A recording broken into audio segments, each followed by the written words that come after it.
en lo que es el saque de Carlos Alcaraz del año pasado respecto a esta temporada. Bueno, te diría de las últimas semanas ahora, porque prácticamente lo han hecho en unas semanitas. Corretja does not usually sound worried on radio, but late April, Cadena Cope, one sentence about Alcaraz, I have no idea how far along his recovery is. Feliciano Lopez, talking wrists. Jose Moran posting updates. Wimbledon going ahead without its two-time champion. A former world number 2 admitting he is in the dark says plenty. Meanwhile, a different theory grew online, aimed at the father, the coach who built Carlos from age 4, the man whose club in El Palmar now stages every rehab session. The accusation writes itself, a frustrated ex-player who rushed his son back to training to protect a legacy. Here is what nobody tells you. When Corretja finally reveals why the timeline collapsed, the target of the blame changes completely. He suggests the public has never understood this injury. Tenosynovitis is not a bruise you shake off, it is a tendon problem with no calendar. By the end of this video, the villain you walked in expecting might be the only person protecting Carlos. Subscribe if you want tennis coverage that checks receipts, and drop your gut reaction below. I genuinely read them. Right then, time to walk slowly through the actual evidence, piece by piece. The evidence starts in Melbourne, 6 months before anyone typed an ugly word about the Alcaraz family. January 2026, Rod Laver Arena, and Carlos Alcaraz did something no man his age had ever done. He beat Novak Djokovic in 4 sets to win the Australian Open, completed the career Grand Slam at 22, and became the youngest male player in history to own all 4 majors. Think about what that actually means. Rod Laver needed his whole prime. Rafael Nadal got there at 24. Djokovic himself needed until 29. A kid from a farming suburb of Murcia did it before his 23rd birthday, then flew to Doha and won that title too, almost as an afterthought.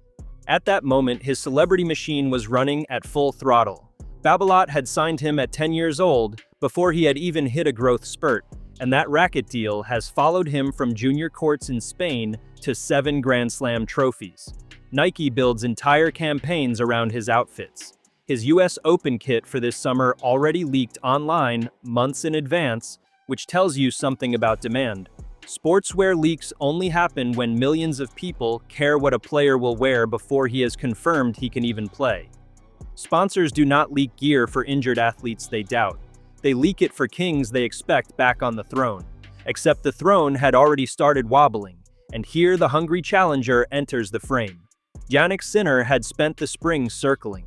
In Monte Carlo, the Italian beat Alcaraz in the final, took the trophy, and ripped the world number 1 ranking out of his hands in a single afternoon.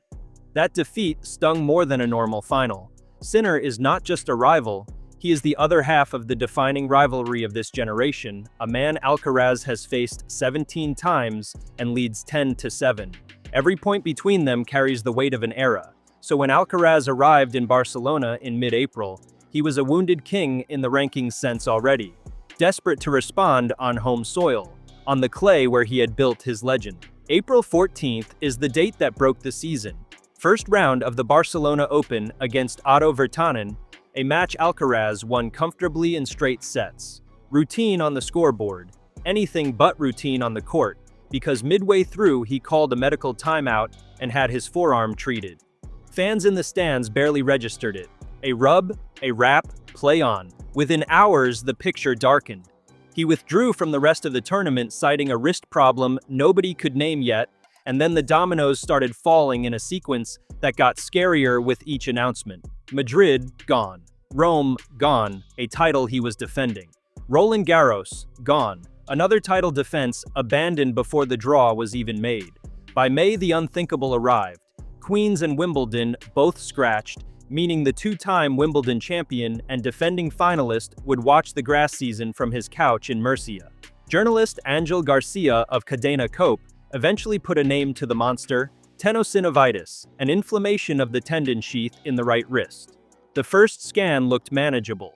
A second scan a week later did not, showing significant inflammation with the potential to spiral into something career-altering if mishandled. And here sits the detail that matters more than any other fact in this story. Tenosynovitis has no defined recovery timeline. None. A doctor cannot circle a date on a calendar and promise the tendon will cooperate. Nadal battled the same category of problem years ago and chose the conservative route: rest, immobilization, ice, patience measured in months rather than weeks. Alcaraz's camp chose the same path. No surgery, no shortcuts, just a splint that ran from his hand nearly to his elbow and a long, silent wait. Silence. Remember that word, because silence is where this entire controversy was born. Team Alcaraz went quiet. His people confirmed later that he deliberately avoided media appearances because he wanted privacy during the most delicate stretch of rehabilitation. A reasonable choice for a human being, a dangerous one for a superstar, because the internet does not tolerate an information vacuum around a 7-time major champion. Where facts go missing, theories move in, and the theories that grew around this injury needed a face. They found one at the family dinner table. To understand why, you need the father's story told properly. Carlos Alcaraz Gonzalez was a genuinely talented tennis player in his own youth, good enough to dream about the professional tour. He never got there. Money killed the dream. His family simply could not afford the travel, the coaching, the endless costs of building a pro career, and as a teenager, he walked away from his own ambition. He became a coach instead, then a club administrator at the Real Sociedad Club de Campo de Murcia, a place where his own father and great-uncle had been members. Tennis runs through that bloodline like a genetic condition. When his second son was 4 years old, he bought the boy a racket and put him on those same courts in El Palmar. At 10, the kid signed with Babolat. At 11, an IMG agent named Albert Molina watched him play and started pursuing the family. The father held out until Carlos was 12, then agreed. From that point forward, he has been a constant presence at tournaments, usually a few seats from Alvaro, the eldest brother who works as Carlos's hitting partner. Now overlay the injury onto that biography and watch how easily suspicion assembles itself. A man who lost his own career to circumstance, a son worth hundreds of millions in future earnings, sitting idle while Sinner cements the #1 ranking. Rehab sessions staged not at Juan Carlos Ferrero's academy in Villena, where Alcaraz has trained since he was 15, but at El Palmar, the father's home turf, the family club, the place where the father holds influence. Training videos surfacing on Instagram, while Spanish media openly reported that final medical clearance had not yet been granted. And when the July 9th footage dropped, the clip that showed Carlos back on court with a racket in his right hand, sharp-eyed fans noticed who was running the session. Alvaro was there. Samuel Lopez, the coach, was there. Juanjo Moreno, the physio, was there. The father was nowhere in frame, and absence reads as guilt to a suspicious audience. Why hide, people asked, unless there was something to hide? The theory hardened into a narrative you could find in reply sections and fan forums across the tennis internet. A frustrated ex-player pushing his boy back onto the practice court too early, gambling a golden wrist to protect a legacy and a rankings position, doing through his son what life never let him do himself. It is a clean story. It has a motive, an opportunity, and a shadowy setting. It sounds like the truth, and every single load-bearing beam in it collapses the moment an actual expert opens his mouth. Alex Corretja picked up the phone for Spanish radio at the end of April, and this is where the case against the father begins to die. Understand who is talking here. Corretja reached world #2, played 2 Roland Garros finals, and has spent his second career as one of the most respected analysts in the sport, the man Eurosport trusts to explain Spanish tennis to the world.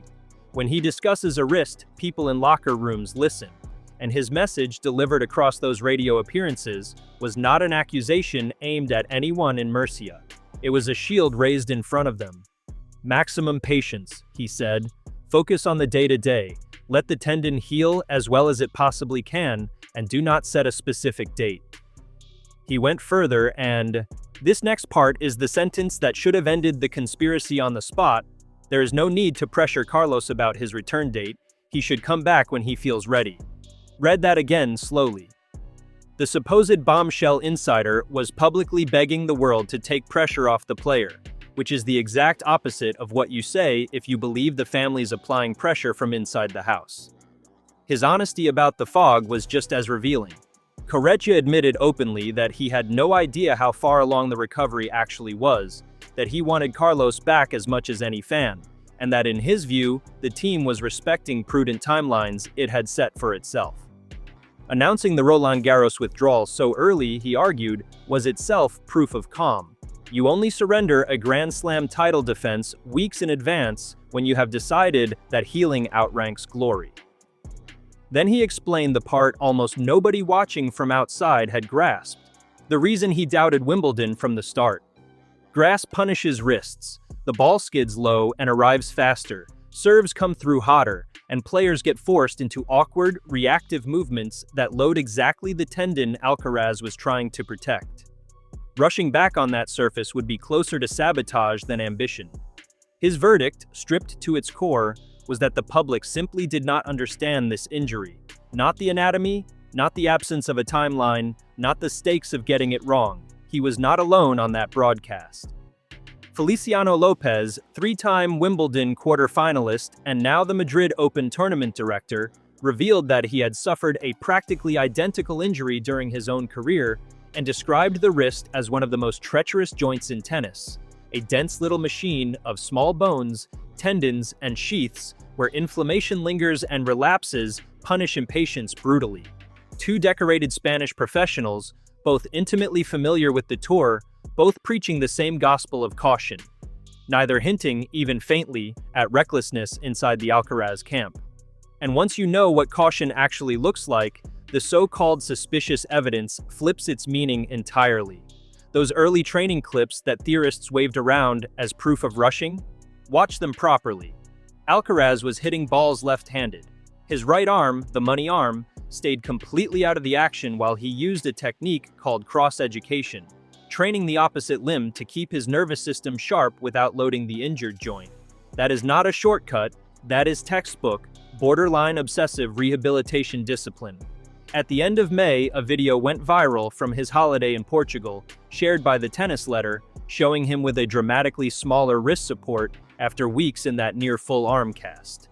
Fans celebrated it as a comeback signal. Medically, it signaled something better. The swelling was retreating on schedule precisely because nobody had forced the tendon to work before its time. Every step forward passed through a doctor's hands first. Spanish outlets reported that Alcaraz traveled repeatedly to Barcelona for evaluations with Dr. Angel Couture, and that permission to progress, from movement work to holding a racket, from shadow swings to gentle contact, was granted checkpoint by checkpoint. Journalist Jose Moron, the reporter closest to this story all spring, published a detailed update on June 3rd explaining that the team's wish was intense training in July and a return in August, while warning everyone to stay calm, avoid rushing, and mark no dates on any calendar because the wrist's response to real hitting remained unknown. Sit that reporting next to the conspiracy theory and notice the collision. The people with actual access described a camp moving slower than fans wanted, not faster than doctors allowed. Which brings us back to the spine of this whole saga, the July 9th Instagram post, and now you can see it with clean eyes. On the right track, the caption said. In the footage, the 7-time Grand Slam champion practices his forehand with a racket that has no strings in it, an incomplete frame chosen deliberately so he could rehearse the mechanics of his swing without a single gram of ball impact traveling up through the tendon. A man being rushed does not swing a hollow racket. A man being rushed is drilling full-pace cross-court forehands and booking flights. And the same day that video appeared, his name vanished from the Montreal entry list. His camp sacrificed the Canadian Masters, 1,000 ranking points on the table, choosing 2 extra weeks of preparation over a risky return, with Cincinnati penciled in as the realistic comeback. Rushing has never in the history of sport looked like voluntarily skipping a Masters event. Even the El Palmar mystery dissolves under ordinary light. Why rehab at the family club instead of Ferrero's academy? Because rehab is not training. A player relearning to trust his own wrist needs privacy, familiar walls, family within arm's reach, and freedom from cameras. And no place on earth offers Carlos Alcaraz those things like the courts where he first held a racket at 4 years old. La Verdad reported that once his final medical check cleared, he would be authorized to resume training at 100% in El Palmar, which means the medical establishment itself signed off on the location the internet found so sinister. The father's absence from the July footage was not concealment. His son's professional rehab was being run by professionals exactly as it should be, while the man who built him stayed where he has always stayed, close, quiet, out of the spotlight. So if the father is innocent, who actually did this to Alcaraz? Two answers, and both are bigger than any one person. The first is his own genius. Former Roland Garros and Wimbledon finalist Olga Morozova put it plainly this summer when she warned coaches about young players copying his game. Because that impossible whip of a forehand, the disguise on the drop shot, the spin nobody else generates, all of it runs through extreme wrist action, and the very mechanism that makes him magical is the mechanism that broke. His style carries its own tax, and this spring the bill arrived.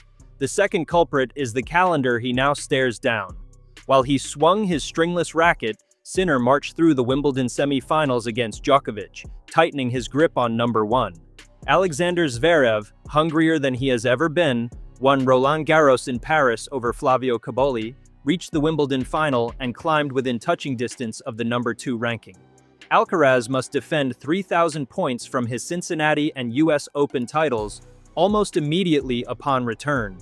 That, right there, is the pressure. Not a father's whisper, but a sport that never stops moving while a tendon insists on stillness. Legendary coach Rick Maxey, the man who shaped the Williams sisters and Roddick, gave the verdict that history will likely keep. Smart, he called it, playing the long game. He praised a competitor who probably wants to play more than anyone alive for accepting that the only way back to must-see TV is through boredom, discipline, and restraint. And that is the final quiet twist of this investigation. The father who supposedly rushed his son is the same man who once watched money strangle his own career, who understands better than anyone on this planet what it costs to lose tennis before you are finished with it. Everything visible from the outside, the surrendered slams, the skipped masters, the hollow racket, the doctors gating every step, points to a family protecting a wrist like it is the crown jewel of the sport, because it is. Corretja saw that from the very beginning. He told us the injury was misunderstood, and he was right, but the deeper thing we misunderstood was the man raising the player. Alcaraz built his whole identity on joy, and joy is exactly what those El Palmar videos show waiting under the surface. Coiled, patient, ready for Cincinnati. When he finally uncorks that forehand again, remember who refused to let the world hurry it.